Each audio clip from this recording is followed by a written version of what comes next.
로마서 12장 1절 그러므로 형제들아 내가 하나님의 모든 자비하심으로 너희를 권하노니 너희 몸을 하나님이 기뻐하시는 거룩한 산제물로 드리라. 이는 너희가 드릴 영적 예배니라. 바울은 앞서 하나님의 구원 섭리에 대해 이야기한 후에 이제 로마 교회 교인들에게 하나님의 뜻을 분별하는 새 생활에 대해 권고합니다. 그런데 그는 이 근거의 근거로 하나님의 모든 자비하심을 들고 있죠. 바울은 하나님께서 우리들에게 얼마나 크고 놀라우신 자비를 베푸셨는지를 우리가 깨달아야만 비로소 자신의 근거를 행할 수 있을 것이라는 그런 생각에서 이렇게 이야기하고 있는 거죠. 그런데 12장부터 계속되는 바울의 말씀은 또다시 어떤 율법을 제시하는 것이 아니라 사도적 권위로 로마 교회 교인들에게 간절히 권하는 사랑의 권고라고 할 수 있죠.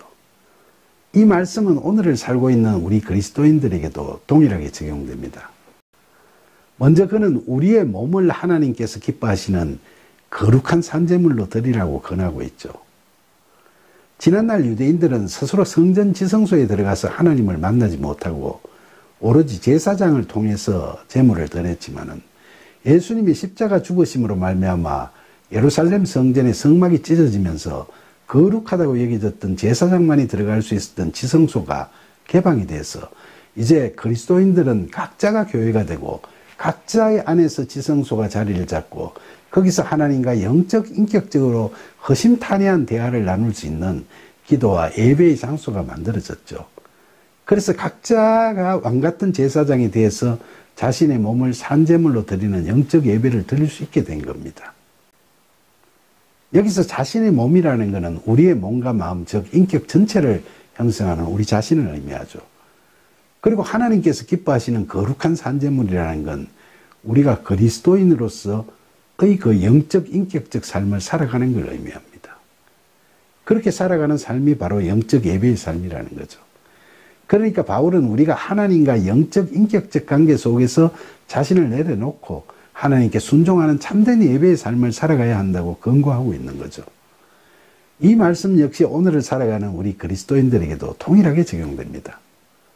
은혜 입은 자로서 우리가 성령의 이끄심을 받아 매일매일을 하나님께 절대 순종하고 하나님을 사랑하고 이웃을 내 몸처럼 사랑하는 삶을 살아가는 영적 예배의 삶이 바로 바울이 권고하는 이런 삶이라고 하겠죠. 로마서 12장 2절 너희는 이 세대를 본받지 말고 오직 마음을 새롭게 함으로써 변화를 받아 하나님의 선하시고 기뻐하시고 온전하신 뜻이 무엇인지 분별하도록 하라. 여기서 이 세대를 본받지 말라는 말씀은 믿음 없이 율법주의에 빠지거나 세속적 시대정신에 함몰되어 살아가는 그런 삶의 방식이나 가치 기준에 빠지지 말라는 거죠. 이 말씀 역시 오늘날 우리에게도 큰 기감이 되는 말씀이라고 할 수 있습니다. 특히 오늘날에는 기독교를 비판하던 이성중심주의적인 기존 철학이나 종교에서 한 걸음 더 나아가서 전 세계에 걸쳐 십자가 진리의 복음을 훼손하는 포스트 모더니즘이라는 사상이 시대정신으로 부각되고 있죠. 상대주의를 지지하는 이런 상하조는 종교에도 스며들어와서 절대 진리를 배격하고 상대주의적인 종교다운주의를 지지하는 그런 목소리가 커지고 있죠. 그들은 예수 그리스도만이 구원의 길이라는 진리를 우리가 이야기하면 종교 근본주의라고 매도를 하고 기독교를 배타적이고 독선적인 종교라고 비난하기도 하죠. 그런데 참으로 개탄스러운 것은 일부 목회자나 교인들이 하나님께서 하신 말씀의 진정한 의미가 무엇인지 또 하나님께서 우리를 어떻게 보시는지에 대한 관심을 가지기보다는 세상적 풍속과 시대정신에 함몰돼서 세상 사람들이 우리를 어떻게 평가할 건지에 대해서만 골몰하다가 인본주의나 세속적 휴머니즘 그리고 포스트 모더니즘이 뒤섞인 혼합주의에 빠져버리고 마는 경우가 적지 않다는 점이죠. 바울은 본절에서 오직 마음을 새롭게 함으로써 변화를 받아 하나님의 선하시고 기뻐하시고 온전하신 뜻이 무엇인지를 분별하도록 하라고 권고하고 있죠. 여기서 분별하다는 헬라어로 도키마조인데 이건 사전적 의미로는 입증하다, 시험하다, 그리고 인정하다라는 뜻이 있는데 이걸 무슨 하나님의 뜻을 증거해봐라거나 시험해봐라거나 이렇게 해석하기보다는 성경에 기록된 말씀을 통해서 깨닫게 되는 하나님의 선하시고 기뻐하시고 온전하신 뜻을 인정하라는 근거로 해석하는 게 맞겠죠.